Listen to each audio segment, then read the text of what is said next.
회장님들 안녕하세요. 네, 반갑습니다. 5월 캠페인 인사 예절을 잘 지킵시다. 네, 첫 번째로 웃으면서 인사합시다. 두 번째, 얼굴을 보면서 인사합시다. 오늘은 고개를 숙여 인사합시다로 인사하겠습니다. 네, 고개를 숙여 인사합시다.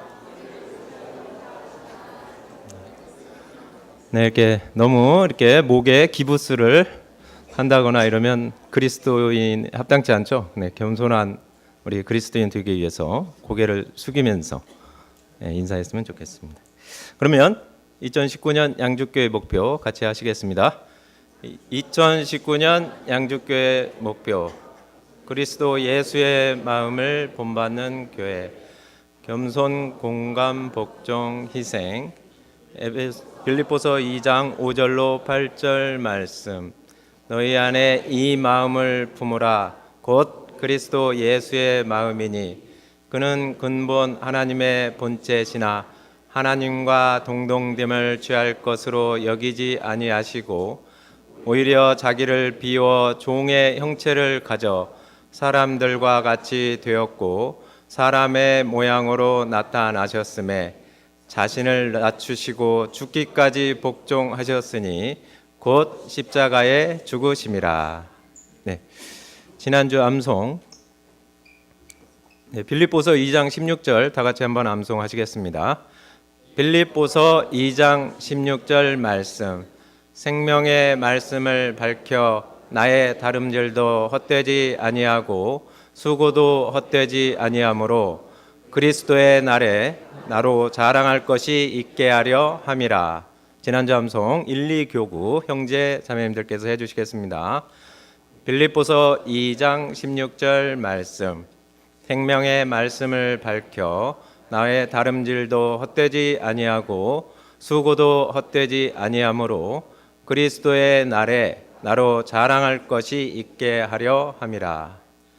네, 이번 주 암송 디모데후서 3장 16절 17절 말씀 한번 암송하시겠습니다. 디모데후서 3장 16절 17절 말씀. 모든 성경은 하나님의 감동으로 된 것으로 교훈과 책망과 바르게 함과 의로 교육하기에 유익하니 이는 하나님의 사람으로 온전케 하며 모든 선한 일을 행하기에 온전케 하려 함이니라. 네, 이번 주 암송은 3, 4교구 형제 자매님들께서 암송해 주시겠습니다. 디모데후서 3장 16절로 17절 말씀. 모든 성경은 하나님의 감동으로 된 것으로 교훈과 책망과 바르게 함과 의로 교육하기에 유익하니 이는 하나님의 사람으로 온전케 하며 모든 선한 일을 행하기에 온전케 하려 함이니라. 네, 수고하셨습니다. 다음 주 암송은 소식지 참조해서 한번 읽어보도록 하겠습니다. 베드로후서 3장 16절 말씀. 또 그 모든 편지에도 이런 일에 관하여 말하였으되 그 중에 알기 어려운 것이 더러 있으니 무식한 자들과 굳세지 못한 자들이 다른 성경과 같이 그것도 억지로 풀다가 스스로 멸망에 이르니라. 네, 수고하셨습니다. 찬양대 찬양 이후에 담임 목사님 말씀이 있도록 하겠습니다.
안녕하세요.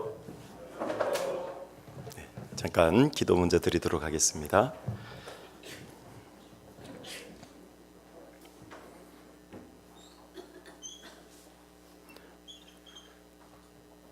헛된 소망 가운데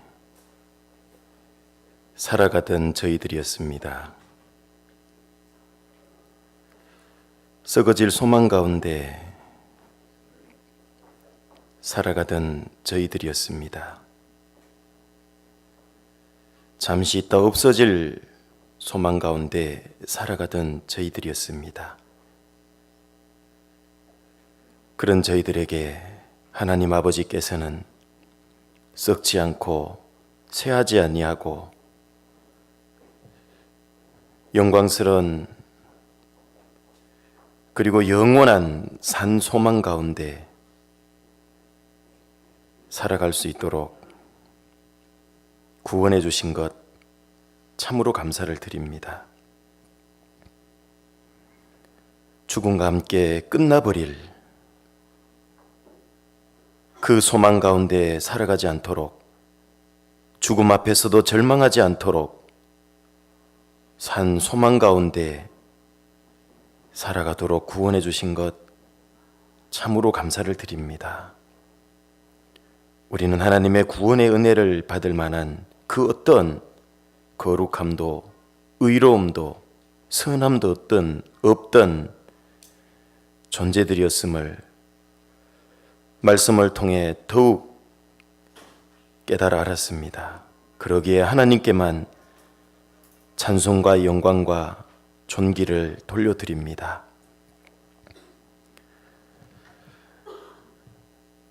참으로 얼마 남지 않은 우리의 육체의 남은 때를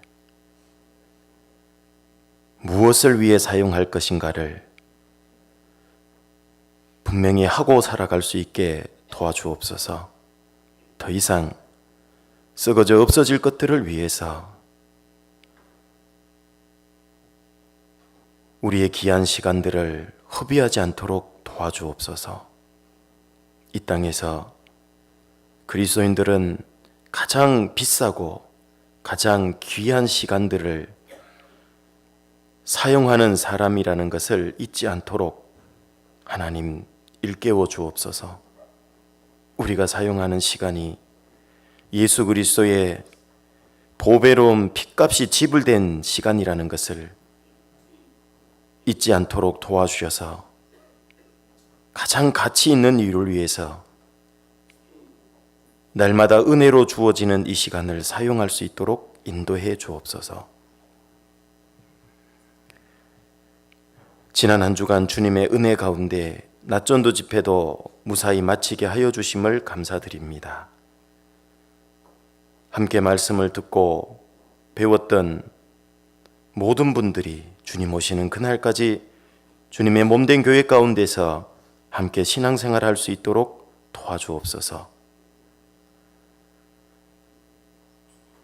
아직 구원을 받지 못하신 분들이라든지 끝까지 못 들으셨던 분들, 말씀을 더 함께 배우는 가운데에 구원의 확신에 이룰 수 있도록 도와주시기를 원합니다. 구원받으신 분들은 구원받은 무리인 교회 가운데 뿌리를 박으며 신앙이 세워질 수 있도록 주님 도와주시기를 원합니다. 이번 주말에 계획되어 있는 중고등부 주말 집회 가운데도 주님 함께 해주시고, 이 집회를 통해 말씀 앞에 나오는 이뤄진 영혼들 한 영혼도 이루어지지 않도록 주님께서 크게 역사해 주시기를 원합니다.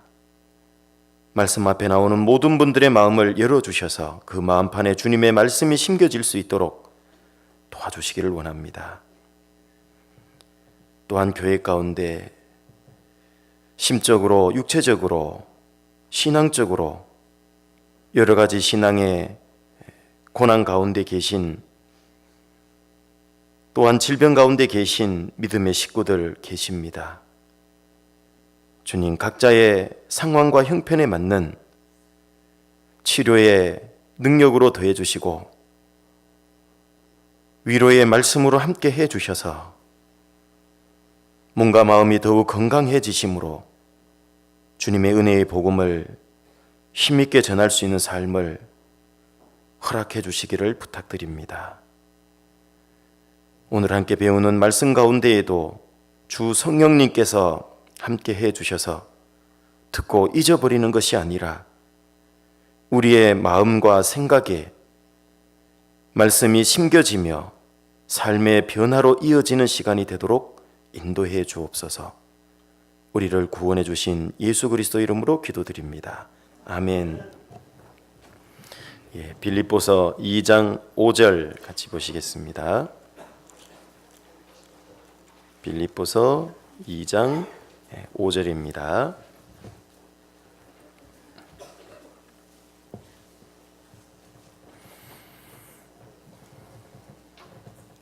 (2장 5절) 한 절 같이 읽어 보시겠습니다. 너희 안에 이 마음을 품으라 곧 그리스도 예수의 마음이니. 또 한 곳을 더 보겠습니다. 잠언 23장 26절입니다. 잠언 23장 26절.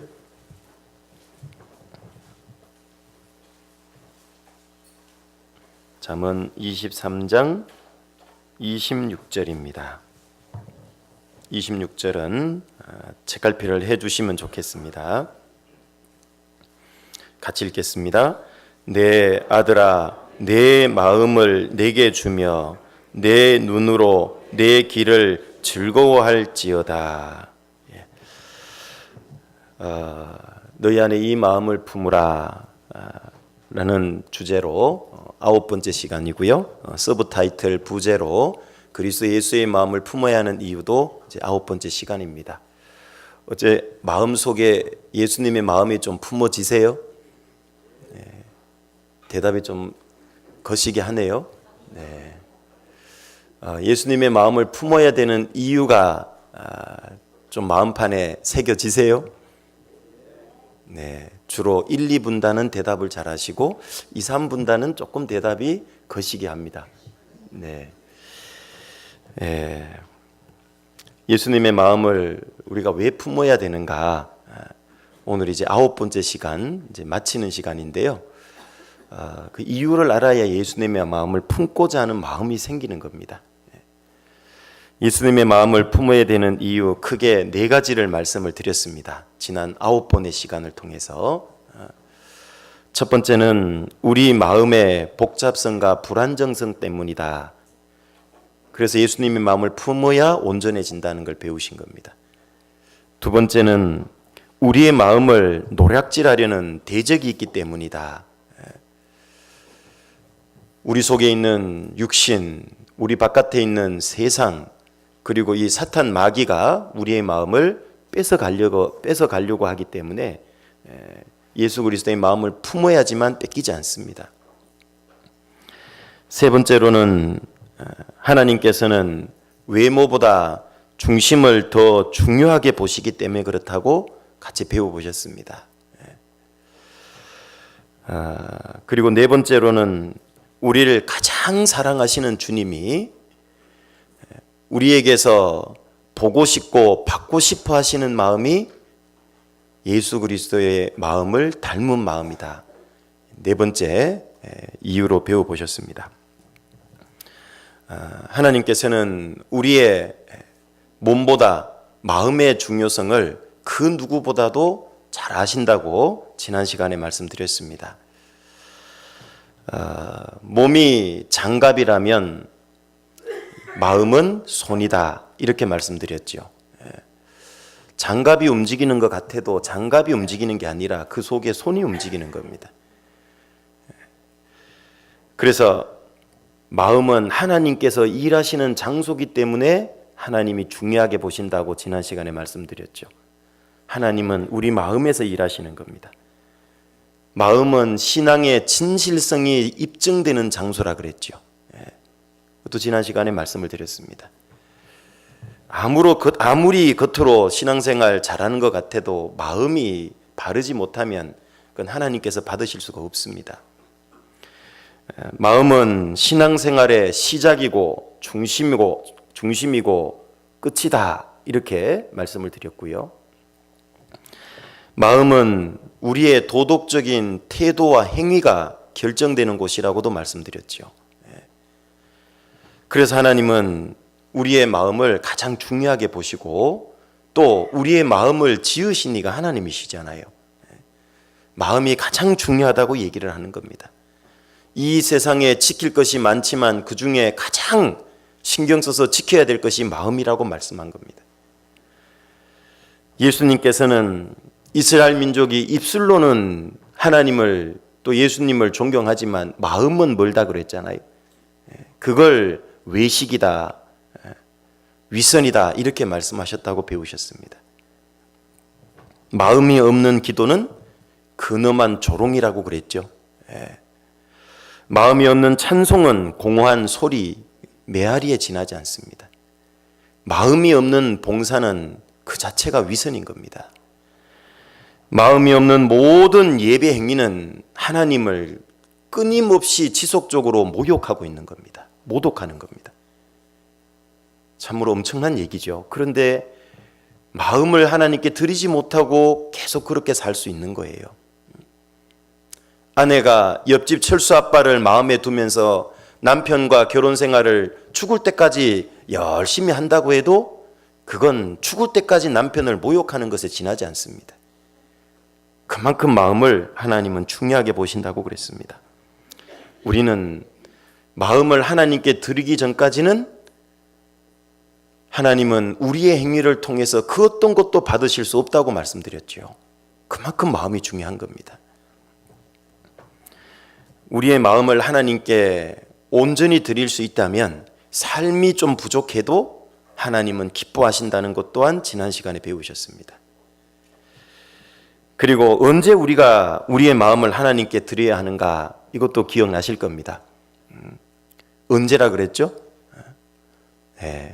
Right now. 바로 지금 드려야 된다 그랬죠. 마귀는 너의 마음은 내일이나 다음에 드려도 돼 라고 한다고 그랬죠. 오늘은 네 마음에 하고 싶은 걸 먼저 하고 내일 너의 마음을 하나님께 드려도 돼 라고 그렇게 시험합니다. 그러나 하나님은 오늘 우리의 마음을 받고 싶어 하신다고 말씀드렸죠. 그래서 성경은 항상 오늘이라고 얘기하는 겁니다.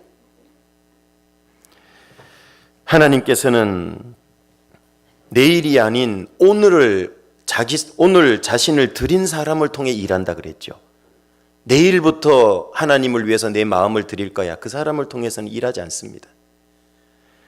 오늘 내 마음을 드리지 않는 사람은 내일 자기 마음을 하나님께 못 드립니다. 내일 드려질 마음을 통해서는 하나님의 역사가 나타나지 않는다고 말씀드렸죠. 그리고 오늘이 있어야 내일이 있습니다. 오늘의 최선의 삶이 내일의 최고의 영광을 보장한다는 것도 지난 시간에 배우셨습니다.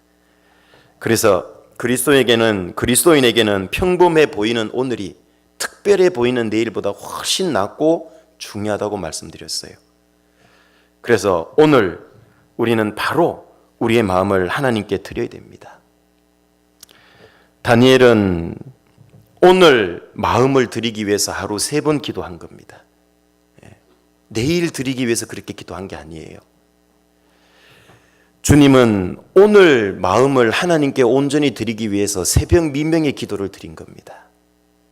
우리도 오늘 지금 마음을 드려야 됩니다. 오늘 내 마음을 드리는 사람은 내일 더 많은 마음을 하나님께 드릴 수 있다 그랬죠. 그리고 어떻게 하면 내 마음을 하나님께 우리의 마음을 드릴 수 있는가? 이것도 지난 시간에 좀 배우셨습니다.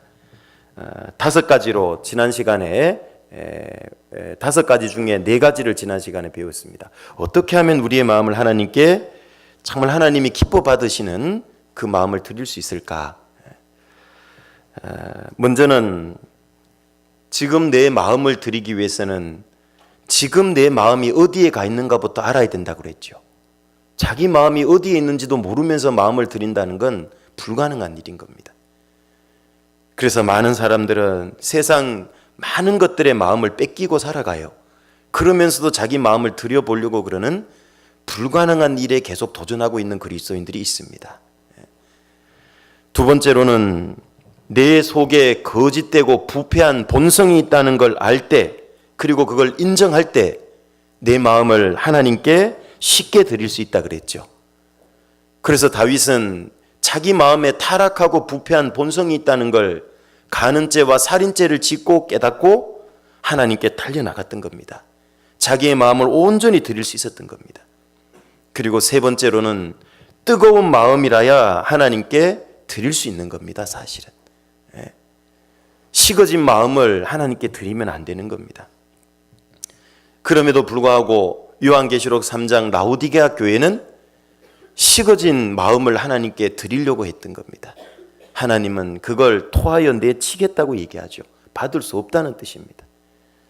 여러분, 완전히 차갑게 식은 걸 토하여 내친 게 아니죠.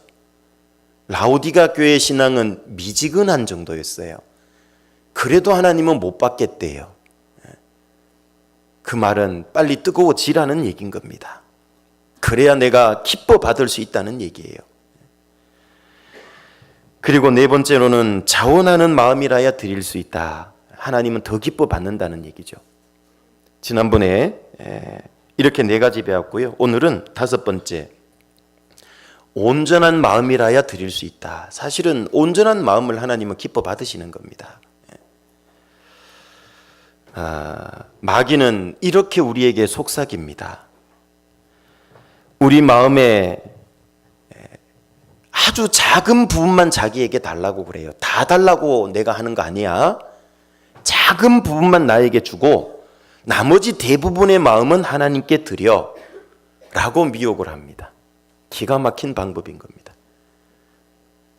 그 작은 마음 마귀에게 뺏기고 시험 들어도 큰 문제가 없다라는 착각을 불러일으키는 겁니다. 하나님은 내 모든 마음을 받고 싶어 하세요. 하나님은 부분적으로 마귀에게 내어준 마음도 받으실 거라고 마귀는 속삭입니다. 실제로 이 마귀의 시험에 속아 사는 그리스도인들이 많습니다. 적당히 죄와 타협하고 살면서 내 신앙생활을 하나님이 받아줄 거다 라고 몇 개월을, 몇 년을, 몇십 년을 반복적으로 살아갈 수도 있어요. 그게 속아 사는 인생이라는 겁니다. 마음을 마귀에게 살짝 내어준 것은 큰 문제 없다고 생각하는 거예요.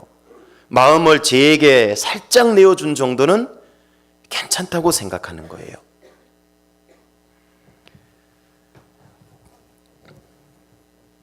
마귀는 우리 삶의 전부도 아니고요, 반도 아니고요, 적은 한쪽만으로도 기뻐해요. 왜 그럴까요? 그것으로 사람 마음 전부를 뺏을 수 있고 하나님이 기뻐하시는 사람이 되지 않도록 만들 수 있거든요. 우리의 마음을 그 적은 마귀가 자기가 뺏은 마음 가지고도 하나님과 갈라놓을 수 있거든요. 그래서 마귀는 대문으로 들어오지 않습니다. 마귀는 틈을 탄다 그랬잖아요. 우리 마음에 적은 틈만을 내어달라고 얘기하는 겁니다. 그러면 전체를 무너뜨릴 수 있거든요. 생수가 있습니다. 여기에 아주 청산가리와 같은 독국물, 독약을 1%만 탁 타면 생수일까요? 독국물일까요? 이거 독국물이 되는 겁니다. 그런데 우리는 별 표시가 안 나니까 괜찮다고 생각을 하는 거예요. 그 사람을 죽이는 무시무시한 이 뱀의 독보다도요, 적은 죄 하나가 더 무섭다는 걸 아셔야 되는 겁니다. 마귀에 뺏긴 적은 그 한 부분, 한 조각의 마음이 더 치명적일 수 있다는 걸 잊어버리면 안 되는 겁니다. 마귀는 그 누구보다도 그걸 잘 알았어요. 처음부터 그리스도인에게 큰 죄의 마음을 내어주라고 하지 않습니다. 적은 죄의 마음을 내어주라고 하고 결국은 큰 죄를 짓게 해요. 우리는 그것을 다윗의 예를 통해서 너무 잘 알잖아요. 다윗의 게으름이 결국은 간음죄를 짓게 하고 살인죄까지 짓게 만들었잖아요. 적은 마음의 한 조각으로도 마귀는 우리의 마음 전체를 무너뜨릴 수 있다는 걸 너무 잘 알아요. 적은 누룩이 온 떡을 부패케 할 수 있다 그랬잖아요. 그래서 우리는 온전한 마음을 하나님께 드리기를 힘써야 되는 겁니다. 솔로몬 재판에 관한 성경의 말씀을 아마 잘 기억하실 겁니다. 진짜 엄마와 가짜 엄마가 아기 하나를 두고 서로 자기 거라고 주장하고 있었습니다. 그때 솔로몬이 어떻게 해서 진짜 엄마를 찾아줬죠? 아기를 가져오라. 탁 왕 앞에 탁 아기를 데려다 놨어요. 어떻게 했죠? 신하들을 시켜서 아이를 정확하게 반 쪼개가지고 반반 나눠주라고 그랬습니다. 그러니까 진짜 엄마가 어떻게 됐죠? 더 이상 자기의 소유권을 주장합니까 못합니까? 주장 안 하죠. 이 아이를 너무너무 사랑하기 때문에 자기의 어떤 소유권 주장보다 더 중요한 건 이 아이의 생명이잖아요. 엄마로서의 모든 권리를 포기하고 이 아이를 살리는 쪽으로 선택하잖아요. 가짜 엄마에게 주라고. 솔로몬은 기가 막힌 재판을 한 거죠. 정말 엄마를 찾아낸 겁니다. 그런데 가짜 엄마는 뭐라 그랬습니까? 예, 나눠주십시오. 내 것도 되게 말고 저 여인의 것도 되게 말고 반 쪼개주십시오. 왜 그렇게 얘기했을까요? 진짜 엄마가 아니라서. 그렇죠? 왜 하나님은 우리의 마음이 나누어지는 걸 싫어하실까? 왜 예수님은 우리의 마음이 나눠지는 걸 싫어하실까? 하나님은 나의 정말 진짜 영원한 부모님이시거든요. 진짜 창조주시거든요. 우리의 마음이 쪼개지는 걸 싫어하세요. 온전한 마음을 원하세요. 마귀는 왜 우리의 마음이 쪼개지는 걸 원할까요? 나를 가장 사랑하는 존재가 아니거든요. 내 마음이 쪼개지고 깨지든가 말든가 신경 안 쓰는 거예요. 엉망이 되든가 말든가 신경을 안 씁니다. 마귀는 오로지 구원받지 않은 사람의 마음은 하나님 쪽으로 말씀 쪽으로 향하지 못하도록 마음을 깨버리는 거, 쪼개버리는 겁니다. 구원받은 사람의 마음은 구원은 못 뺐지만은요, 하나님을 향하지 않도록 마음을 나누어 버리는 겁니다. 그래서 그 사람의 신앙 인생을 완전히 끝장내버리는 거예요. 왜죠? 자기는 우리를 위해서 죽지 않았거든요. 사랑하지 않거든요. 지옥으로 끌고 가는 게 목적이거든요. 그런데 하나님은 우리를 가장 사랑하시는 분, 예수님은 자신의 생명을 내어주신 분, 우리의 마음이 나눠지는 것, 그래서 우리의 삶이 망쳐지는 것, 그걸 원치 않으십니다. 그래서 온전한 마음이라고 얘기를 하는 거예요. 하나님이 그 마음을 받고 싶은 마음도 있으시지만 그래야 우리의 신앙이 바로 세워지기 때문에 그런 겁니다. 우리의 인생이 망쳐지지 않기 때문에 그런 거예요.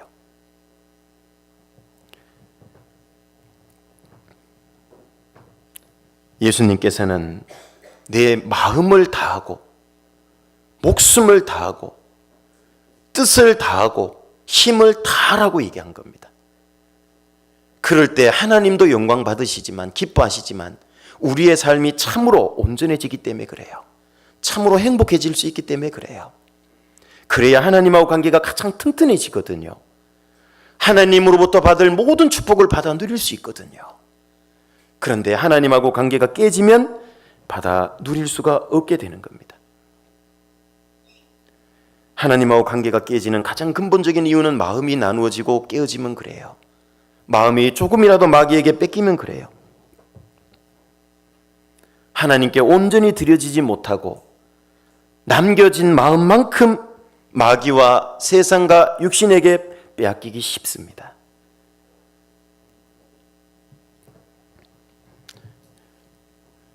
마태복음에 보면 이 더러운 귀신 들었던 사람이 있는데요.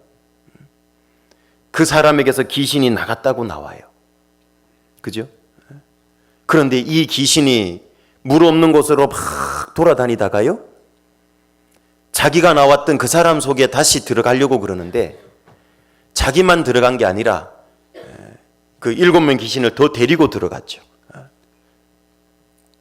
이 사람의 상황이 더 심해졌다고 나와요. 왜 그럴까요? 그게 바로 누구에 대한 비유냐면 당시 바리새인 서기관 같은 유대 종교가들에 대한 비유입니다. 그들은 율법적으로 거룩하고 깨끗해져 보려고 노력했던 거예요. 그런데 정작 그 마음의 주인인 주님은 안 받아들인 거예요. 자기의 마음을 온전히 하나님께 안 내드린 거예요. 그 마음의 주인이 없었어요. 그래서 더 많은 귀신을 데려 들어가니까요, 이 사람의 상황이 더 심각해졌다 그랬죠. 유대 종교가들이 말씀을 안 받아들이고 하나님을 온전히 안 받아들이니까요, 자기 의에 도취돼 가지고 깨끗하다고 착각하고 있는 거예요. 그러니까 구원받기가 더 힘든 거예요. 그 상황이 더 심각해진 겁니다. 마음이 하나님께 드려지지 못하면 그렇게 돼요. 쉽게 뺏겨버리는 겁니다. 밭에 이렇게 마당도 그렇고요, 빈 땅으로 두면 잡초가 자라기 쉽잖아요. 그런데 거기에다가 잔디를 쫙 많이 심으면요, 잡초가 들어오는 게 훨씬 적게 들어옵니다. 다른 걸 심어 놓으면. 거기에 다른 작물이 확 크면은요, 밑에 잡초가 잘 못 자라요. 여러분, 산에 가보면 큰 나무들이 있잖아요. 그 밑에 보면 일반 풀들이 잘 없어요. 그죠? 잘 못 자라는 겁니다. 다른 게 심겨져 있어서 그래요. 우리의 마음에도 하나님의 말씀이 심겨지고 말씀으로 인해서 우리의 신앙의 나무가 잘 자라면요, 거기에 잡초가 잘 못 들어오는 거예요. 그런데 우리의 마음에 세상적인 걸 자꾸 받아들이고 마음이 세상적인 게 뺏기면 그것을 통해서 세상에 많은 잡초가 들어오는 겁니다.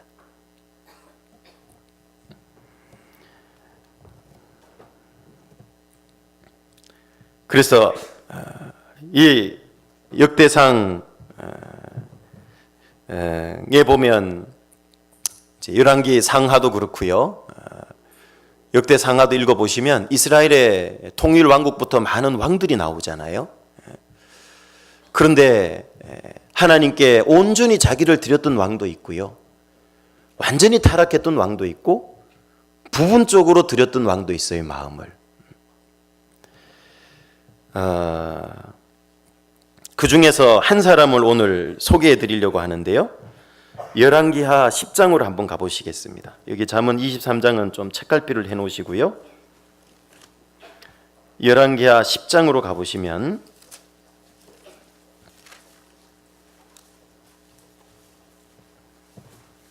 10장 28절부터 29절입니다.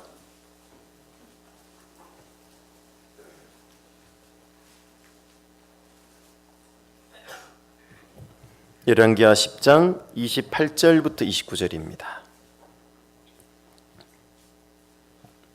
두 절은 같이 읽어보겠습니다.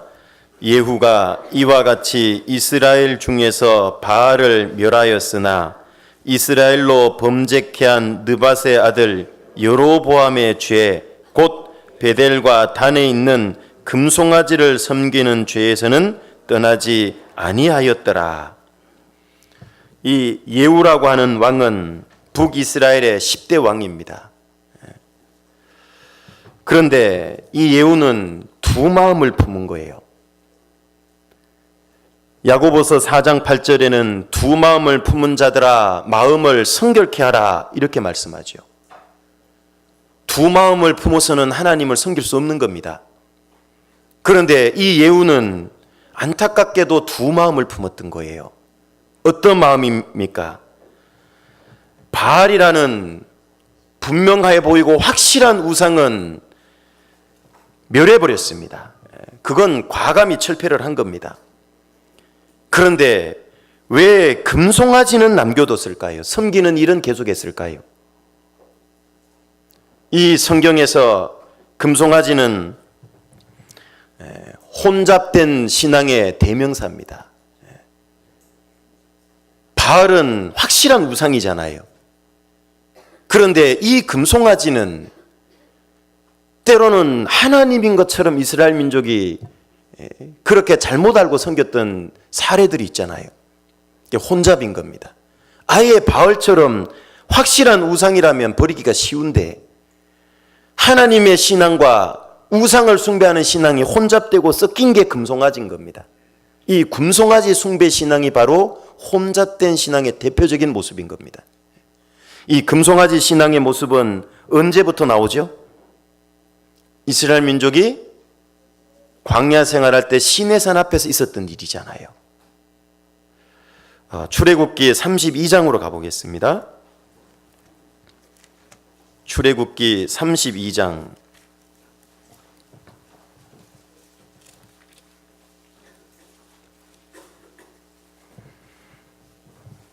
출애굽기 32장 4절부터 보겠습니다. 출애굽기 32장 4절입니다.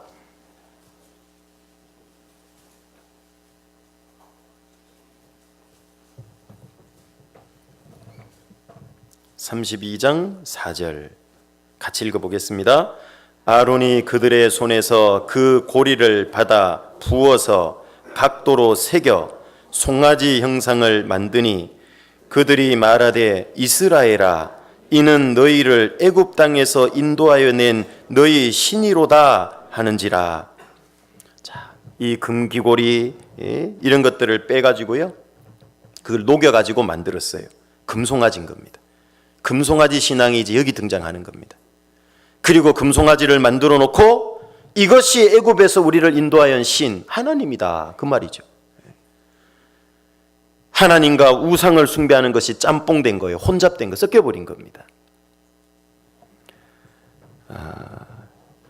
이것이 바로 애굽에서 400년간 종살이하면서 그 우상 숭배의 영향을 받았다는 흔적인 겁니다. 금송아지를 만들어낸 겁니다. 그 허구 많은 형상들 중에 왜 금송아지를 만들었을까요? 애굽에서 특히 암소 이 소는요 신으로 추앙을 받습니다. 그래서 이스라엘 민족이 출애굽해서 40년 광야 생활할 때 그들이 바위에 새겨놓은 그림을 집회 때 가끔 보시잖아요. 거기에 보면 애굽의 소 형상의 그림을 그려놨잖아요. 그게 애굽의 신인 하토르라 그럽니다. 하토르의 신.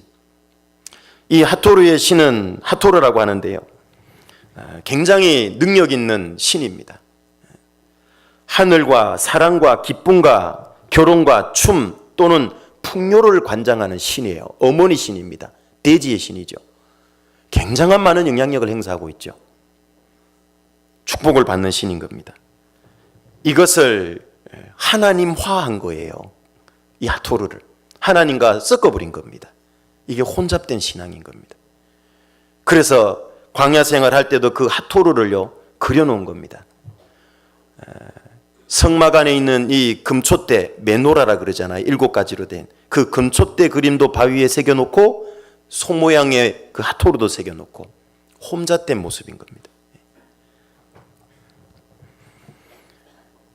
그것이 바로 이스라엘 속에 들어와서요, 거기서 이 금송아지는 끝나지 않고 계속 이스라엘 민족 속에 남아 있었던 겁니다.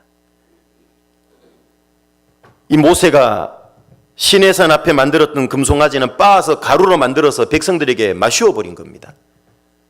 보이는 금송아지는 사라졌는데 문제는 그 마음속에 새겨져 있는 금송아지가 쉽게 안 없어진다는 얘기예요. 그게 혼잡된 신앙인 겁니다. 그래서 열왕기상 12장으로 가보시면요, 마음에 새겨진 금송아지 우상은 언제라도 만들어낼 수 있잖아요. 그래서 북이스라엘은 그걸 만들어낸 겁니다. 또 열왕기상 12장입니다.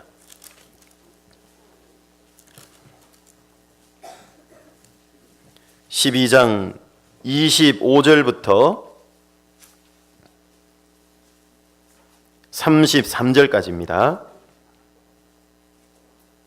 열왕기상 12장 25절부터 33절입니다.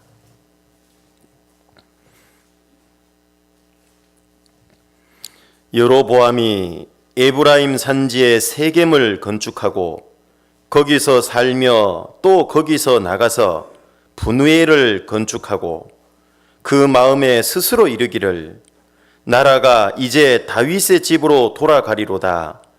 만일 이 백성이 예루살렘에 있는 여호와의 전에 제사를 드리고자 하여 올라가면 이 백성의 마음이 유다 왕 된 그 주 르호보암에게로 돌아가서 나를 죽이고 유다 왕 르호보암에게로 돌아가리로다 하고 이에 계획하고 두 금송아지를 만들고 무리에게 말하기를 너희가 다시는 예루살렘에 올라갈 것이 없도다.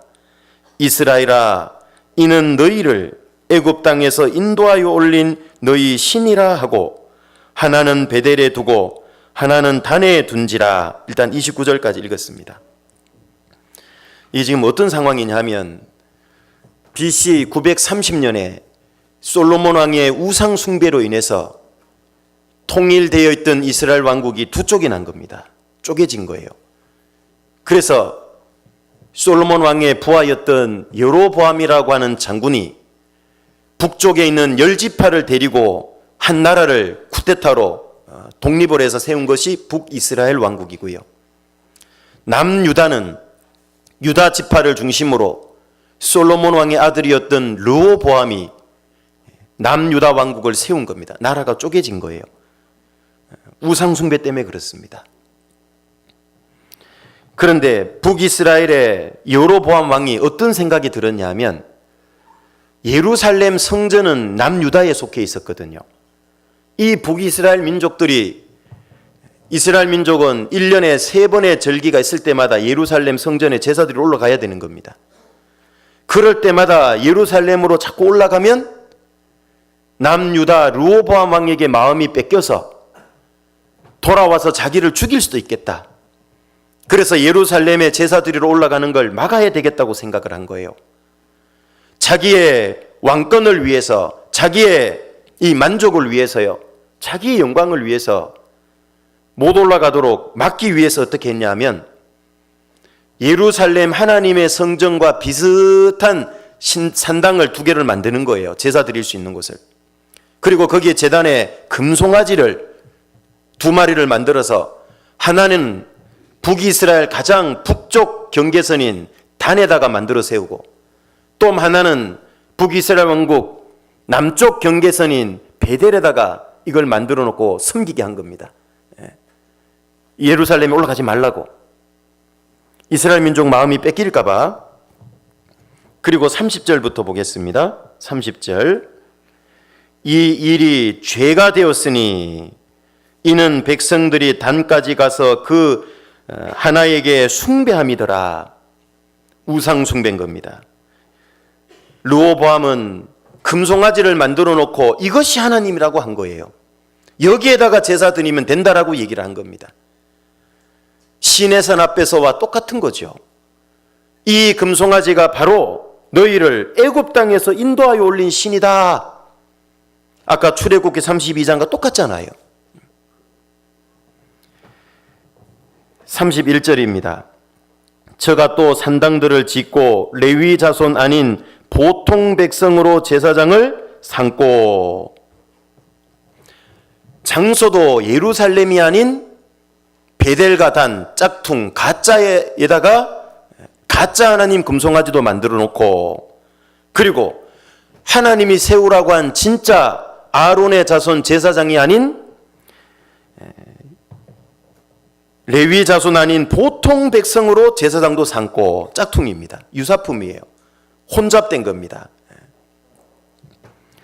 32절 8월 곧 그달 15일로 절기를 정하여 유다의 절기와 비슷하게 하고 같은 거예요? 비슷한 거예요? 비슷하게. 가짜다 그 말이에요. 짝퉁입니다. 비슷하게 하고 단에 올라가되 베델에서 그와 같이 행하여, 단에서도 그렇게 하고 베델에서도 그와 같이 행하고 그 만든 송아지에게 제사를 드렸으며 그 지으신 산당의 제사장은 베델에 세웠더라. 저가 누구 마음대로? 자기 마음대로, 하나님 뜻대로 한 게 아닌 겁니다. 자기 하고 싶은 대로 하는 겁니다. 정한 달 곧 8월 15일로 이스라엘 자손을 위하여 절기로 정하고 베델에 쌓은 단에 올라가서 분향하였더라. 원래는 언제 올라가야 되냐면 7월 15일인 겁니다. 한 달 늦게 했죠. 8월 15일로. 비슷하게 한 겁니다. 유대력으로 7월 15일은 어떤 날이냐면 장막절입니다. 1년의 추수를 다 끝내고 하나님께 감사의 제사를 드리는 겁니다. 그런데 7월 15일이 아닌 8월 15일 날 비슷하게 한 달 늦게 한 거예요. 그러면 우리 생각에 까짓 건 뭐 어차피 할 거 7월 15일 날 하지 왜 한 달 늦게 8월 15일 날 했을까요? 좀 이상하죠? 그런데 그게 더 잘 먹혀요. 왜 그럴까? 이스라엘 땅 북쪽은 남쪽보다 수확 시기가 대략 한 달 정도 늦어요. 그래서 그들의 가장 자연스러운 절기로는 8월 15일이 되는 거예요. 항상 남쪽보다는, 우리도 그렇잖아요. 저 남쪽에 가니까요 벌써 장미 넝쿨 장미에 꽃이 폈더라고. 어제 결혼식 가보니까 서울은. 그런데 우리는 아직도 안 폈어요. 북쪽으로 갈수록 느리다는 거죠. 추위 때문에, 온도가 낮아서. 그래서 너무나 잘 와닿죠. 8월 15일이면 비슷하게 하는 겁니다. 비슷한 제사상 세우는 겁니다. 그런데 달라요. 우리의 신앙도요 조심해야 됩니다. 우리의 마음이 들여지지 않은 신앙생활은 비슷한 신앙생활인데 가짜예요. 하나님은 그거 못 받으신다는 얘기예요. 혼잡된 신앙은 하나님이 받지 않습니다. 혹시 내 신앙이 금송아지 신앙은 아닌가? 하나님을 섬긴다고 하는데 정작 금송아지를 왜 만들었습니까? 자기 만족을 위해서, 자기의 영광을 위해서 만들었던 겁니다. 금송아지는. 맞습니까? 네. 자기의 마음의 평강을 위해서 만들었던 거예요. 여러분, 신앙생활의 중심이 어디에 가 있습니까? 하나님께로 가 있습니까? 내 마음이 하나님께로 가 있습니까?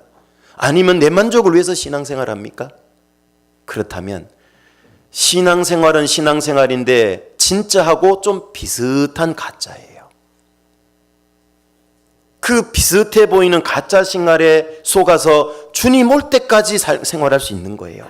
참 무서운 얘기인 거죠. 속으면 안 되는 겁니다. 여러분, 자기에게도 자기가 속을 수 있다는 거 아시죠? 네. 자기 감정에도 속을 수 있는 거예요.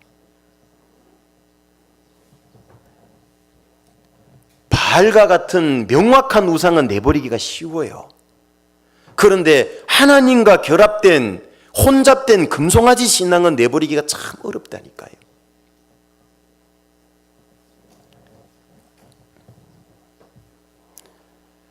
여로보암 왕은 하나님과 하나님 신앙에 대한 유사품을 만든 겁니다. 마귀도 우리에게 똑같이 하나님과 하나님 신앙에 대한 유사품을 만들어 놓고 그걸 섬기고 쫓아가도록 만들어요. 고린도전서 3장에 보면 이제 예수님 재림하시고 나면 그리스도의 심판대가 있는데 그 사람의 신앙생활을 확인해보는, 시험해보겠다고 얘기를 했죠. 불로 시험해보겠다는 거죠. 신앙의 집을 지었는데 풀과 집과 나무로 지은 집은 다 태워지고 없는 겁니다. 그런데 금이나 은이나 보석으로 지은 집은 어떻습니까? 다 남겨진다 그랬잖아요. 풀과 집과 나무로 신앙의 집을 지었는데 그게 바로 유사품이었던 겁니다. 하나님께 인정받을 수 있는 그런 신앙이라고 착각하고 신앙생활을 한 거예요. 아무것도 남겨지지 않았습니다. 유사품에 속은 겁니다. 우리의 신앙을 잘 점검을 해봐야 됩니다. 내 마음이 온전히 주님께 드려지지 않고 향하지 않다면, 잘못하면 유사품 신앙에, 금송아지 신앙에 속아 살 수 있어요. 신앙생활 열심히 잘하는데 그 동기가 자기 만족과 자기 의를 드러내는 것일 수 있어요. 그게 금송아지 신앙입니다. 왜 이스라엘 민족이 금송아지를 만들었을까요? 출애굽기에 보면 모세가 더디 내려옴을 보고 만들었대요. 그것도 하나의 이유가 될 겁니다. 모세가 빨리 내려왔더라면 시내산에서 안 만들 수 있겠죠. 40일을 지체했거든요. 우리도 왜 금송아지 신앙, 혼잡된 신앙에서 빨리 잘 못 벗어나는지 아세요?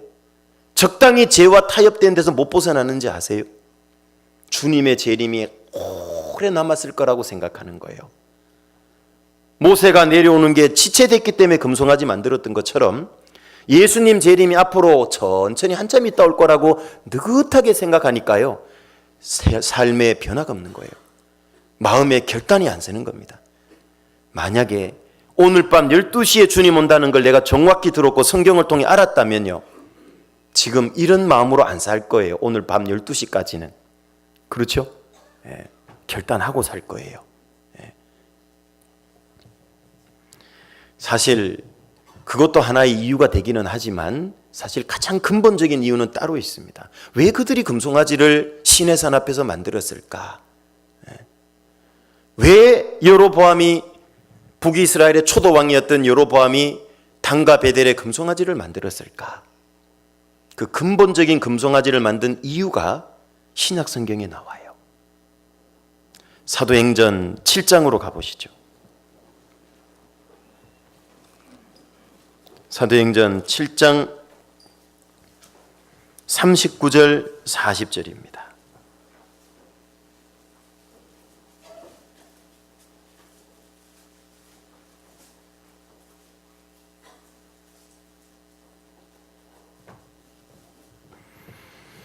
사도행전 7장 39절 40절입니다. 같이 읽겠습니다. 우리 조상들이 모세에게 복종치 아니하고자 하여 거절하며 그 마음이 도리어 애굽으로 향하여 아론더러 이르되 우리를 인도할 신들을 우리를 위하여 만들라.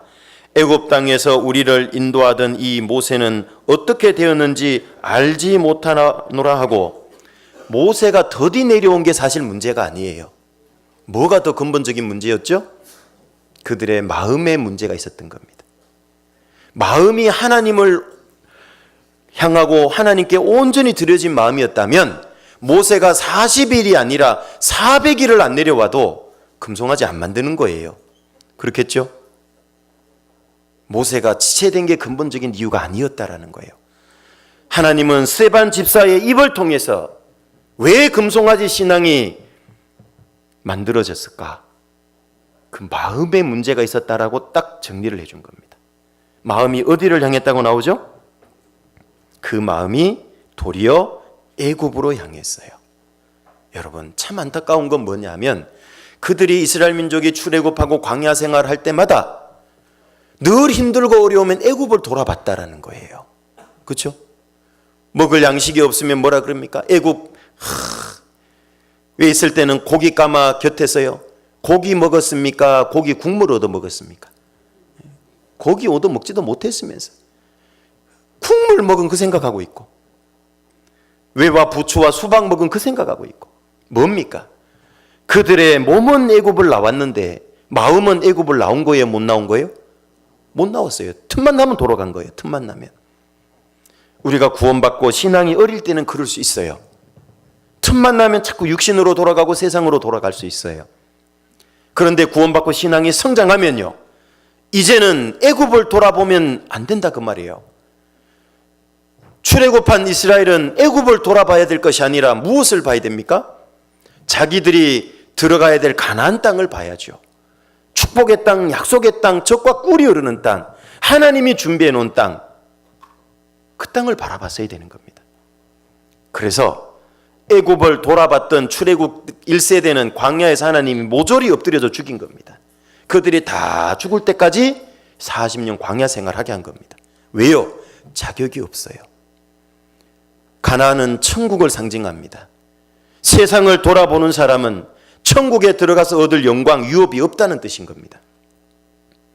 그런데 이제 출애굽 1세대가 다 광야에서 엎드려 죽고 이제 출애굽 2세대를, 그 2세대는 광야에서 태어난 사람, 또 출애굽할 때 20살이 안 됐던 사람들, 그 사람들 중심으로 출애굽 2세대라고 그래요.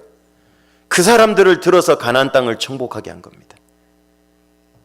애굽에 대한 생각을 다 지워지고 잊혀지도록 한 거예요. 온전히 가나안 땅만 바라보는 그 사람들을 통해서 가나안을 정복하게 하는 겁니다. 누가 천국에서 자기의 유업과 영광을 얻냐 그 말이에요. 온전히 천국을 바라보고 하나님을 바라보는 그 사람이 하나님 앞에 영광과 상급을 얻는다는 얘기인 겁니다. 애굽의 광야 생활을 38절에 보면 광야 교회라고 그랬잖아요. 이스라엘 민족의 광야 생활은 우리의 교회 생활, 신앙 생활에 대한 모형과 그림자였다 그 말이에요. 우리의 마음이 세상을 향하면 하나님 앞에 남겨질 게 없어요. 천국 가서 얻을 게 없습니다. 그래서 이스라엘 민족이 금송아지 신앙을 숭배하고 그렇게 혼잡됐던 이유가 바로 마음을 잘못 지켰기 때문에 그런 거예요. 우리도 마찬가지입니다. 우리도 예후 왕처럼 바알과 같은 명백한 우상은 버립니다. 명백한 죄는 버리기 쉽습니다. 그런데요, 신앙을 가장한 혼잡된 신앙, 죄, 이런 건 참 잘 안 버려져요. 그게 어떻게 보면 가장 위험한 겁니다. 우리 몸 밖에서 들어오는 명백한 이 병원균, 병원체들은요, 우리 몸이 방어 기능이 있어서 잘 막아냅니다. 그런데 우리 몸이 취약한 게 뭡니까? 우리 몸에 기존에 있던 세포가 돌연변이를 이룬 게 암세포입니다. 그 암세포에 대해서는 적이라고 생각을 안 해요. 우리 몸의 방어 기능이. 그러니까 취약한 겁니다. 그게 더 위험한 거예요. 신앙과 결합된 잘못된 우상, 잘못된 신앙, 혼잡된 신앙이 가장 위험한 겁니다.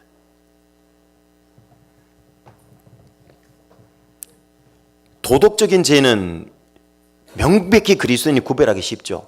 그리스도인이 대놓고 사기죄, 간음죄 이런 거 잘 못 짓습니다. 그죠? 죄라는 게 명백하기 때문에. 그런데 신앙과 결부된 죄는 잘 깨닫지도 못하고 그래서 고치기도 어려운 거예요. 오래 갈 수 있는 겁니다. 하나님의 의에 자기 의가 더해지는 것, 그게 혼잡입니다. 그건 수시로 범하고 잘 고쳐지지도 않아요. 심지어는 모세조차도 어떻게 됐습니까? 하나님의 영광과 하나님의 의에 자기의 영광과 자기 의를 어떻게 했죠? 더해버리고 하나님 영광을 도둑질했다고 나오잖아요. 잘 아시는 대로 민수기 20장에 보면 이 가데스에서 이스라엘 민족이 물이 없어 목말라 죽게 됐지요. 하나님께서 반석을 쳐서 물을 내라고 그랬는데요, 이 모세와 아론이 흥분하고 화가 났던 거예요. 이스라엘 민족의 그런 신앙 상태를 보고. 그러면서 뭐라 그럽니까? 우리가 너희를 위하여 이 반석에서 물을 내랴. 하나님의 영광을 싹 도둑질한 겁니다. 우리가 한 번 쳐야 될 반석을 두 번이나 쳐버렸죠. 그 반석은 예수님을 예표한다 그랬는데 예수님은 십자가에 한 번 죽으시는 겁니다. 두 번을 쳐버린 겁니다. 그래서 결국 모세와 아론은 가나안 땅에 못 들어갔죠. 그게 혼잡된 신앙이에요. 그게 금송아지 신앙입니다. 자기 숭배가 일종의 우상이에요. 그게 자기도 우상이 될 수 있는 겁니다. 하나님 중심인 신앙이 아니라 하나님도 섬기고 자기도 섬기는 거예요. 그게 금송아지 신앙인 겁니다. 또 하나님도 섬기지만 하나님의 말씀을 전하는 사역자를 높이는 것도 조심해야 돼요. 말씀을 전하는 전도인은 그냥 쉽게 말하면 말씀을 전하는 사역자입니다. 그런데 하나님보다 사역자를 높이면 안 되는 거예요. 아무개 목사님 때 나는 구원받았고 아무개 목사님 어떤 그런 분들 보면 좀 걱정돼요. 그분 속에는 하나님이 계신 게 아니라 아무개 목사가 들어있는 거예요. 목사는 하나님의 능력의 도구일 뿐인 거예요. 어떤 분 보면 하나님보다 목사를 더 높이는 분이 있다고. 그건 위험한 겁니다. 그럼 이제부터 앞으로 목사하고 맘먹고 그냥 깔아뭉개도 되겠구나. 목사 사람을 높이라는 얘기가 아니죠. 목사가 높아질, 사람이 높아질 이유는 하나도 없는 거예요. 그런데 왜 말씀을 전하는 자를 성경에 마땅히 존경할 자로 알고 모든 좋은 것을 함께하라 이런 말씀이 왜 있을까요? 하나님이 맡겨준 직분이 중요하기 때문에 그래요. 맡긴 역할이 중요하다 그 말이에요. 왜? 말씀을 맡겼기 때문에 그런 겁니다. 그래서 이 이스라엘 민족 인도했던 모세조차도 이런 죄에 빠질 수 있는 거예요. 우리도 조심을 해야 됩니다. 요한복음 9장으로 한번 가보겠습니다. 요한복음 9장 40절입니다. 요한복음 9장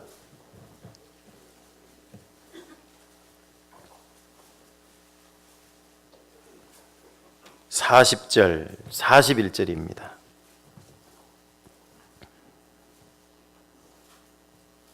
(9장) 40절, 41절 두 절을 같이 읽겠습니다.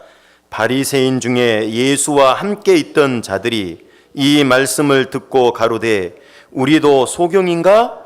예수께서 가라사대 너희가 소경되었다면 죄가 없으려니와 본다고 하니 너희 죄가 그저 있느니라.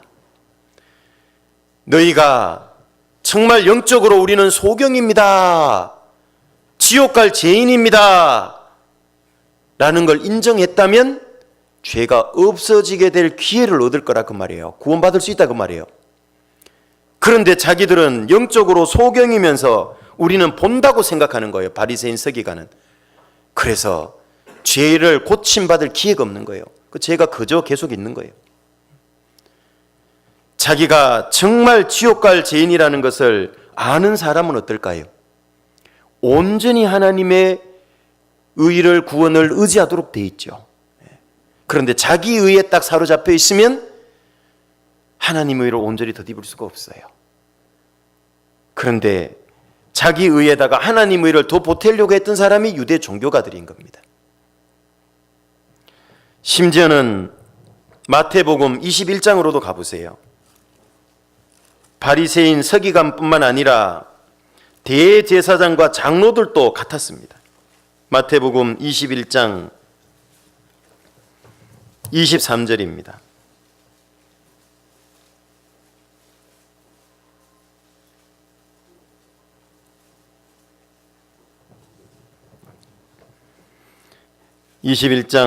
마태복음 21장 28절입니다. 23절입니다. 21장 23절.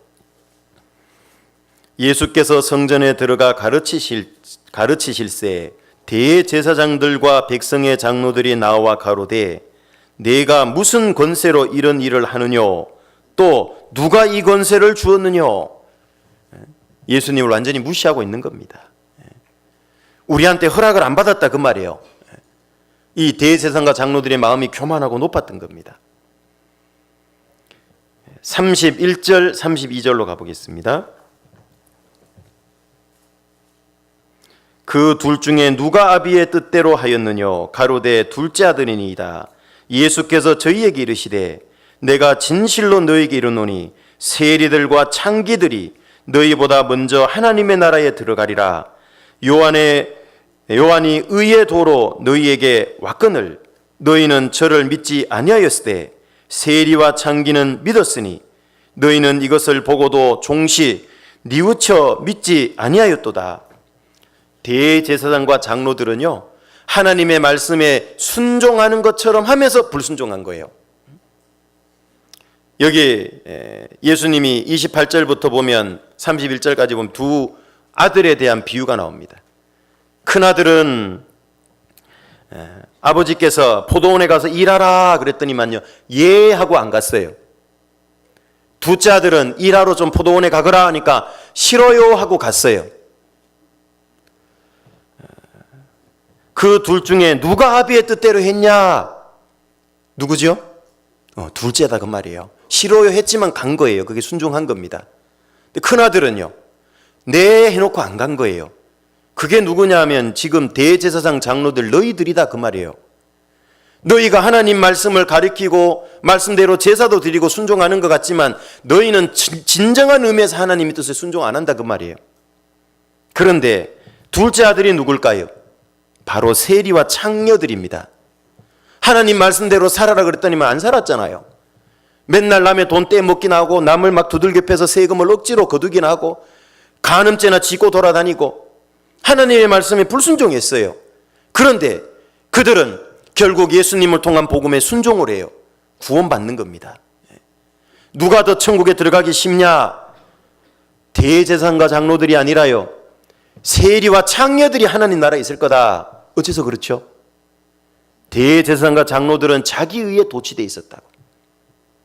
하나님의 의와 자기 의를 섞어버리려는 금송아지 신앙을 가지고 있었던 거예요. 그런데 이 세리와 창기들은 어떻습니까? 하나님 앞에 자기들은 지옥 갈 수밖에 없는 죄인이라는 걸 너무 잘 알았어요. 그래서 구원받기가 쉬운 겁니다. 온전히 하나님의 구원의 그 은혜와 하나님의 온전한 사랑과 하나님의 온전한 의를 쉽게 덧입을 수 있는 거예요. 자기 걸 보태지 않은 겁니다. 자기의 의를 보태는 것이 금송아지 신앙이에요. 혹시 우리도 신앙생활에 그럴 수 있는 거예요. 하나님의 영광을 도적질할 수도 있고 내 의를 더 보탤 수도 있고, 누가 내가 교회를 위해서 열심히 헌신하고 봉사한 걸 알아주면 열심히 신앙생활하고, 알아주지 않으면 의기소침하고 힘 빠지고, 그게 금송아지 숭배입니다. 그렇죠? 그게 섞인 겁니다. 무엇을 봉사한 것을 온 동네한테 다 떠벌리고 다니는 사람이 있어요. 내가 이번에 이만큼 했다고 저만큼 했다고. 그런데 어떤 분은요, 많은 희생과 헌신하는데도요, 자기 이름을 무명으로 해달라는 분이 있어요. 자기 의와 영광을 감추는 겁니다. 우리는 신앙생활을 십자가 앞에서 하는 게 아니에요. 십자가 아래, 그것도 십자가 뒤에서 하는 겁니다. 그게 제대로 된 신앙이에요. 야곱은 항상 하나님 앞서서 행했던 사람. 그런 그가 분이엘에서 야복 강가에서 하나님을 만나고 나서는 이제 하나님을 붙쫓아가는 신앙으로 바뀐 거예요. 레위기 13장에 보면 문둥병자에 대한 말씀이 있습니다. 그런데 참 이상한 구절이 있어요. 레위기 13장 12절로 가보세요. 레위기 13장 12절 13절입니다.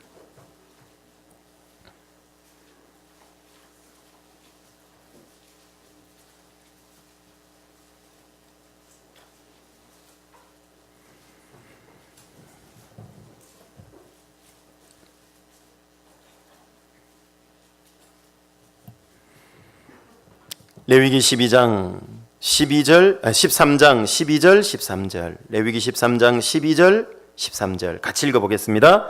제사장의 보기에 문둥병이 그 피부에 크게 발하였으되 그 환자의 머리부터 발까지 퍼졌거든 그가 진찰할 것이요 문둥병이 과연 그 전신에 퍼졌으면 그 환자를 정하다 할지니 다 희어진 자인즉 정하거니와.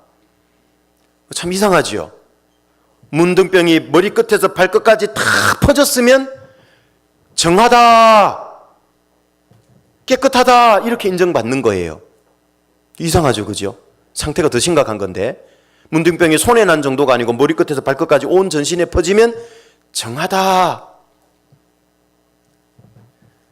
우리가 머리끝부터 발끝까지 죄인이라는 걸 알 때 정해질 수 있어요. 예수님의 피를 온전히 의지하고 구원받을 수 있다는 뜻이에요.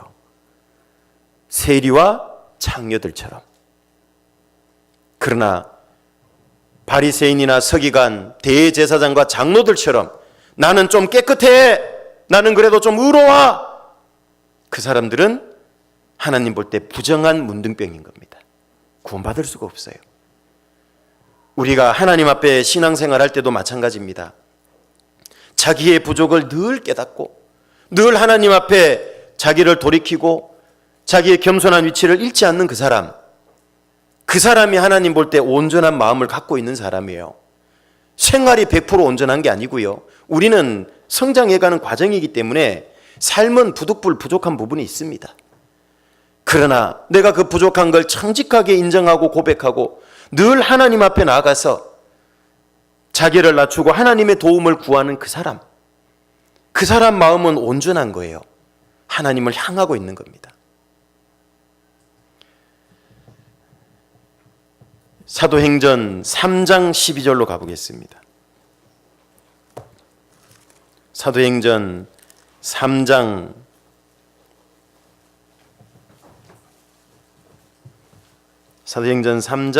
12절입니다.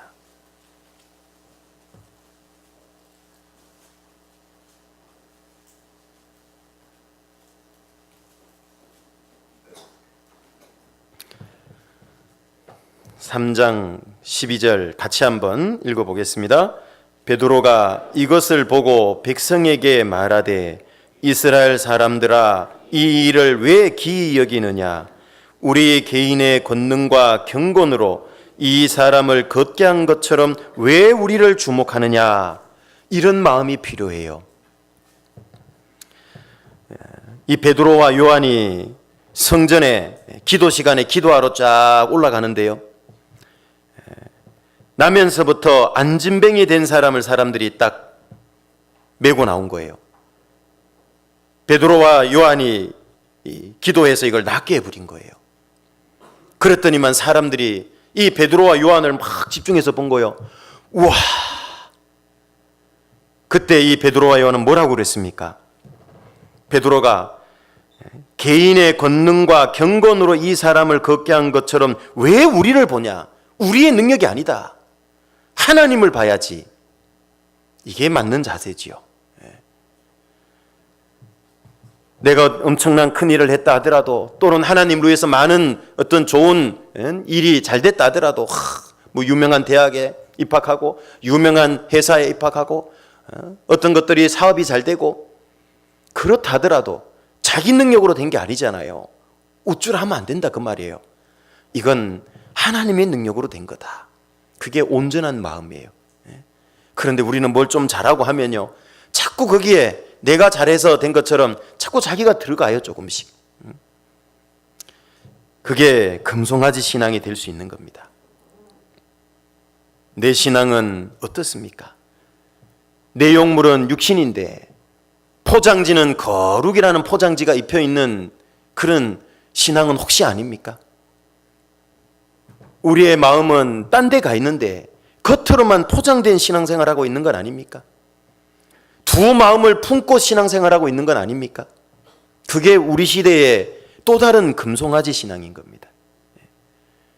하나님은 그 마음, 그 신앙을 받을 수가 없었잖아요.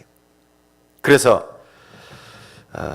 우리의 마음을 하나님께 드리기 위해서 크게 5가지 고려 조건을 지난 시간에 4개, 이번 시간에 1개 말씀을 드린 겁니다. 내 마음을 드리기 위해서는 먼저 내 마음이 어디 있는지부터 확인해 보시라 그랬죠? 그걸 고려해 보셔야 됩니다. 두 번째로는 내 속에 부패하고 타락한 본성이 있다는 걸 늘 알고 그것 때문에 부족한 모습을 깨달으면 하나님께 더 잘 나갈 수 있기 때문에요. 나의 부족한 부패, 타락한 그 본성 그걸 늘 보고 그것 때문에 부족한 내 모습을 늘 하나님께 자백하라는 얘기인 겁니다. 그래야 제대로 된 마음을 드릴 수 있고 세 번째 뜨거운 마음, 네 번째 자원하는 마음, 다섯 번째 오늘 온전한 마음을 드려야 되는 겁니다. 자, 이 5가지 고려 조건을 잘 고려해서 드리라 그러면 좀 부담돼요, 안 돼요? 상당히 부담되지요. 그런데요, 염려할 것이 조금도 없어요. 왜냐하면 놀라운 반전이 있어요. 우리가 시작할 때 읽었던 잠언 23장으로 돌아가 보세요. 잡아 놓으시라 그랬죠? 잠언 23장 26절로 가보세요.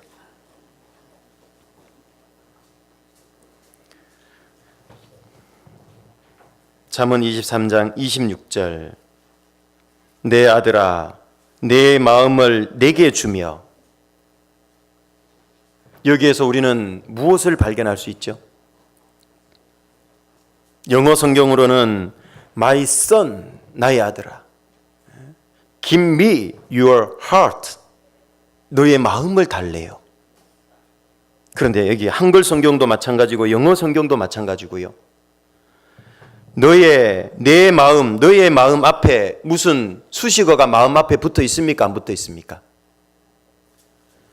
너의 겸손한 마음을 달라 그럽니까? Your humble heart라 그럽니까? 아니지요. 너의 선하고 좋은 마음을 달라 그럽니까? Your good heart를 달라 그럽니까? 아니지요. 이 하트 앞에는 아무 수식어가 없어요. 마음 앞에는.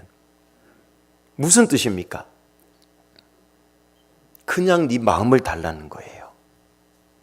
지금 이 순간 현재의 너의 마음을 달라라는 뜻이에요. 하나님이 원하시는 것은 우리의 마음 상태가 어떠한가가 아니라 그냥 그 마음을 달래요. 맞습니까? 어떤 수식어도 없잖아요. 그게 반전이에요. 그래서 우리에게는 희망이 있는 거예요. 드릴 수 있는 자신감이 생기는 거예요. 맞습니까? 어떤 수식어도 없어요. 하나님께서는요, 세상에 안 뺏긴 마음만 달라고 그러면 드릴 수 있는 분이 몇 분 계실까요? 그렇지 않다 그 말이에요. 부패한 본성을 이긴 마음만 달라고 한다고 하면 드릴 수 있는 분이 몇 분 계시죠? 그런데 그렇지 않다는 얘기죠. 뜨거운 마음만 달라고 하시는 게 아니죠. 자원하는 마음만 달라고 하시는 것이 아닙니다. 온전한 마음만 달라고 하시는 것이 아닙니다. 그냥 your heart, 너의 마음이면 된대요. 그렇기 때문에 우리는 지금 바로 우리 마음을 드릴 수 있습니다. 부족하면 부족한 대로 드릴 수 있는 겁니다. 우리 마음 자체를 달라고 하는 것이지 우리의 상태와 조건을 달라고 하는 게 아니잖아요. 그래서 지금 드릴 수 있고 드려야만 하는 겁니다. 이제는 더 이상 미룰 수 없다라는 거예요. 왜? 겸손한 마음, 선한 마음만 달라 그러면 저 준비 안 돼서 아직 못 드려요. 그럴 수 있잖아요. 그런데 하나님 그렇게 얘기하지 않습니다. 우리의 마음을 드린다고 해서 하나님은 더 위대해질까요? 어떻게 생각하십니까? 내 마음을 드린다고 해서 하나님이 더 위대해지실까요? 더 전지전능해지실까요? 전혀 변함이 없습니다.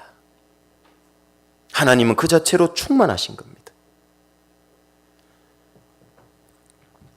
하나님은 더 영광스러워지시는 것도 아니고 더 부자가 되시는 것도 아니고 절대 아닙니다. 이미 하나님은 모든 것에 충만해 계신 분인 겁니다. 그런데 왜 우리 마음을 달라고 하시는 걸까? 하나님은 죄를 단 1초라도 용납할 수 없는 분이에요. 그렇죠? 그런 분이 왜 육신과 죄로 얼룩져 있는 내 마음을 달라 그러죠? 그것은 우리의 마음을 너무나 소중하게 여기고 우리를 너무 사랑하기 때문에 그래요. 죄로 인해서 더럽고 모나고 상처난 내 마음에 하나님의 충만하신 사랑을 채우고 싶으신 거예요. 그래서 우리의 마음을 완전하게 바꾸기를 원해요. 그래서 우리의 마음을 씻어주고 고쳐주려고 달라고 하는 거예요. 우리와 온전한 사랑을 공유하고 나누기를 원하시는 거예요. 그 하나님이 주시는 사랑의 힘으로 우리의 마음을 지켜서 믿음으로 승리하게 하려고 그러시는 거예요. 그 마음을 우리가 드리지 않으면, 비록 엉망진창이지만 이 마음을 드리지 않으면 하나님은 나를 통해 아무것도 할 수도 없어요. 나도 하나님 앞에 아무것도 될 수가 없어요. 그래서 비록 내 마음이 분노에 찬 마음이고 온갖 정욕에 얼룩진 마음이라 할지라도, 세상에 녹이 슬 대로 쓴 마음이라 할지라도, 심지어 온갖 쓰레기와 오물 같은 죄들이 가득 쌓여서 악취가 나는 마음이라 할지라도 하나님은 그 마음, 그냥 그 마음 달라고 하세요. 내 아들아 네 마음을 내게 주라는 그 하나님의 말씀에 그래서 우리는 기꺼이 하나님 한없이 부족하지만 저의 마음이 여기 있나이다 라고 화답할 수 있는 거예요. 오늘 그 마음으로 다 화답하시면 좋겠습니다. 아멘이십니까? 네, 진짜 한번 제대로 드려보세요. 금송아지 신앙처럼 마음 드리는 거 흉내만 내지 말고, 드렸다 말다 하지 말고, 부분만 드리지 말고 정말 하나님을 향해서 온전히 한번 마음을 드리는 결단을 한번 하고 살아보자 그 말이에요. 하나님은 그걸 원하시는 거예요. 이 땅에 사는 날 동안, 비록 얼마 남지 않았죠. 사는 날 동안 우리 마음은 예수님의 마음을 완전히 닮아가야 돼요. 정말 노력해야 됩니다. 자기를 비워서 종의 형체를 가지신 그 겸손, 사람들과 같이 되었고 사람의 모양으로 나타나신 그 공감하신 그 공감, 자기를 놔두시고 죽기까지 복종하신 그 복종, 그리고 마지막으로 십자가에 죽으신 그 희생, 올해 4대 키워드입니다. 그 예수님의 마음을 정말 우리는 열심히 표대로 해서 닮아가야 됩니다. 각자의 분량에 맞도록 열심히 닮아가면 되는 겁니다. 그게 온전한 마음인 겁니다. 주님 앞에 우리 모두는 서야 됩니다. 예수님 재림할 때 그리스도의 심판대 앞에 다 설 겁니다. 그리스도 앞에 서는 날, 그 예수님의 마음하고요, 나의 마음이 싱크로율, 일치율입니다. 일치율. 예수님의 마음하고 내 마음이 얼마나 예수님의 마음을 많이 닮았느냐, 일치하는 그 일치율은 아주 중요한 문제가 될 수 있어요. 왜냐하면 그 일치율의 정도에 따라서요, 주님의 기쁨은 정비례하는 겁니다. 내가 주님의 그리스도의 심판대 앞에 탁 서는 날이요, 내 마음이 주님의 마음을 가장 많이 닮았다면 주님은 가장 기뻐하십니다. 그 일치율과 우리의 기쁨도 정비례해요. 내 마음이 주님을 많이 닮았을수록 우리의 기쁨도 커지는 거예요. 그리고 그 일치율과 우리의 영광도 정비례해요. 내 마음이 주님의 마음을 많이 닮으면 닮을수록 우리의 영광도 그만큼 커지는 거예요. 그래서 우리의 마음이 주님의 마음을 닮도록 노력해야 되는 겁니다. 너무 중요한 문제 아닙니까? 그래서 오늘까지 총 9번의 시간으로 왜 예수의 마음을 우리는 품어야 되는가, 그 이유를 살펴보았습니다. 다음 시간에는 그럼 어떻게 하면 우리가 예수의 마음을 품는 데 도움이 될까, 그걸 한번 배워보고자 합니다. 기도하겠습니다. 은혜로우신 아버지 하나님, 감사를 드립니다. 이 땅에서 하나님께서 그토록 우리에게 주시기를 원하시는 마음이 예수 그리스도의 마음을 닮은 마음이라는 것을 십자가를 통해서, 말씀을 통해서 알게 해주신 것 감사를 드립니다. 구원받고 지금까지 내 마음은 누구를, 무엇을 닮아가고 있습니까? 이 성경의 주인공인 예수님을, 그 예수님의 마음을 닮아가고 있습니까? 혹여 그리스도인의 마음이 세상을 닮아가고 육신을 닮아가고 마귀를 닮아간다면 주님은 너무나 슬퍼하실 겁니다. 주님께서 우리 속에서 보시고 싶은 마음이 주님을 닮은 마음이라는 것을 알게 되었습니다. 우리 양주교회 모든 식구들이 이제 주님을 더욱 날마다, 시마다 때마다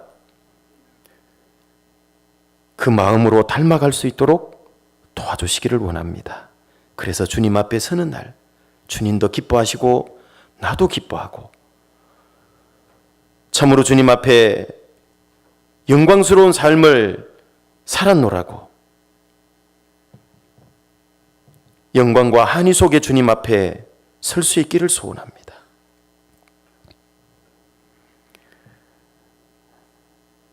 구원받은 그리스도인으로서 정말 주님 앞에 주님의 겸손을 배우기를 소원하고, 주님께서 죄인이었던 나의 마음을 공감하기 위해서 육신을 입고 오셨던 것처럼 우리도 아직 구원받지 못한 영혼들의 마음을 공감하고 또 구원받은 형제자매님들의 마음을 공감하기 위해서 더욱 열린 마음을 품기를 원합니다.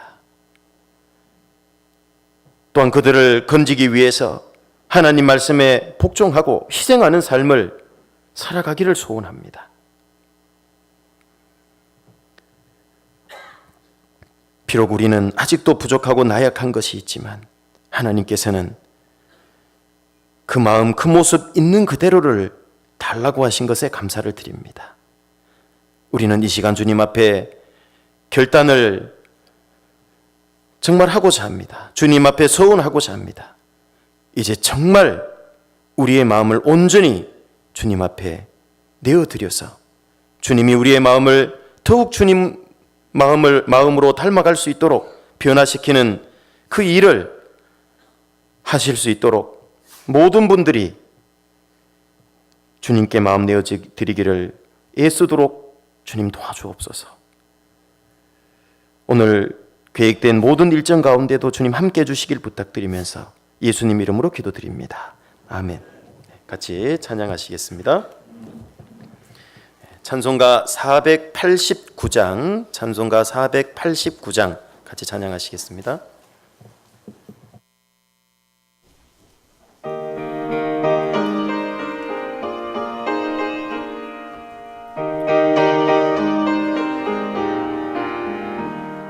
세상 모든 풍파너를 흔들어 약한 마음 낙심하게 될 때에 내려주신 주의 복을 세어라.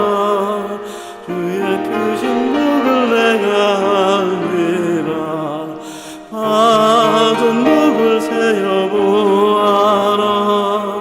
크신 복을 내가 알리라. 받은 복을 세어보아라. 주의 크신 복을 내가 알리라.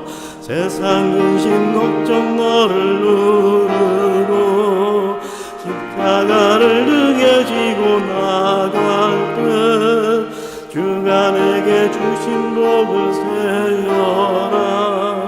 두려움 없이 항상 찬송하리라. 받은 복을 세어보아라. 크신 복을 내가 알리라. 받은 복을 세어보아라. 그 크신 복을 내가 알리라. 세상 mon세 너의 앞길 막을 때 주만 믿고 낙심하지 말아라. 전사들이 너를 보호하리니 염려 없이 앞만 보고 나가라. 받은 복을 세어보아라. 크신 복을 내가 알리라. 받은 복을 세어보아라. 주의 크신 복을 내가 알리라. 광고해 주시겠습니다.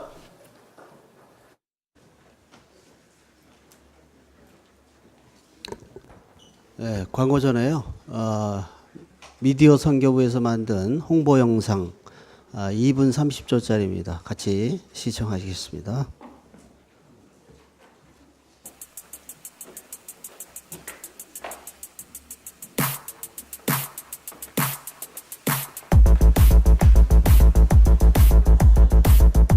지나가는 형제님이랑 눈이 마주쳤다. 날 알고 있는 것 같은데 난 도저히 생각이 나질 않는다. 왜 자꾸 날 쳐다보고 있는 걸까? 인사를 해야 되는 걸까?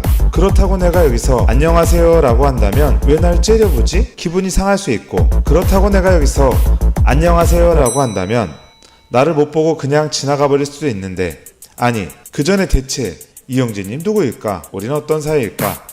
지나가는 형제랑 눈이 마주쳤다. 날 계속 쳐다보는 걸 보니 난 아는 사람이다. 어디서 봤었지? 구역? 해별? 동사부서?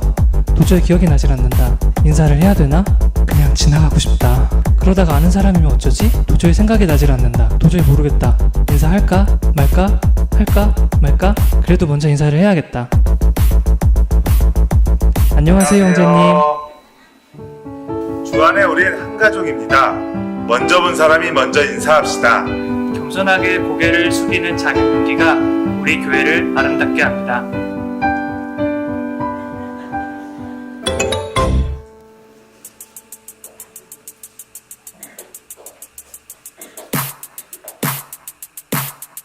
아까 인사했던 형제님이랑 또 눈이 마주쳤다. 아까 인사를 했긴 했는데 인사를 해야 되는 걸까? 그냥 지나가도 될까? 그렇다고 내가 여기서 그냥 지나간다면 이 형제님이 마음이 상할 수도 있고, 그렇다고 내가 여기서 안녕하세요라고 한다면 왜 그러세요? 아까도 인사했잖아요, 형님. 아니 그 전에 대체 이럴 땐 어떻게 해야 하는 걸까? 마주칠 때마다 인사를 해야 하는 걸까?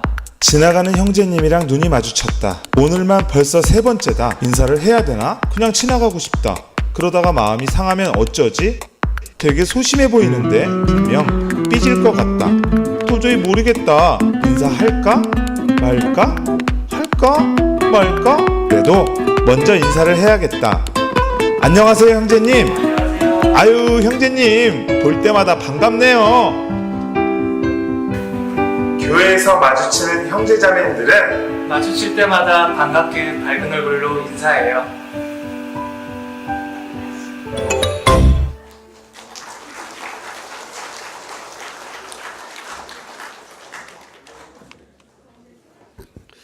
네, 광고 드리겠습니다. 중고등부 주말 전도 집회가 24일부터 26일까지 진행이 됩니다. 그리고 대전도 집회가 6월 10일부터 6월 16일까지 한 주간 진행이 됩니다. 두 집회를 위해서 기도해 주시기 바라고요. 말씀을 전하실 박연범 목사님과 양경준 목사님을 위해서도 기도해 주시기 바랍니다. 주간 일정 안내해 드리겠습니다. 21일 날 화요일 날은 어머니 원례회가 있고요. 11조 12조 조모임이 있습니다. 12조 모임은 김소연 자매님 댁에서 있습니다. 옥정주공 714동 1906호입니다. 차가 없으시기 바랍니다. 교회 소식입니다. 의정부권역 교사 수련회가 오늘 오후 3시에 있습니다. 교사 되시는 형제자매님들은 식사를 하시고 출발하시면 되겠습니다. 그리고 세계선교부 야유회가 5월 26일 돌아오는 주일날 오후 1시에 있습니다. 그리고 스페인 그 후원교회 차량 구입비를 지원을 했는데요. 일단 지원을 했는데 1,500만 원을 그 대체 입금을 했습니다. 그래서 부족한 1,500만 원에 대해서 관심과 후원을 부탁을 드립니다. 성도 소식입니다. 42구역에서 교제하고 있는 최은미 자매님이 교통사고로 경희 소나무 병원에서 입원 가려 중에 있습니다. 쾌유하실 수 있도록 기도해 주시기 바랍니다. 박경수 목사님은 내일부터 한 주간 남대전교회 전도집회 말씀을 전하러 가십니다. 금일 모임 안내 드리겠습니다.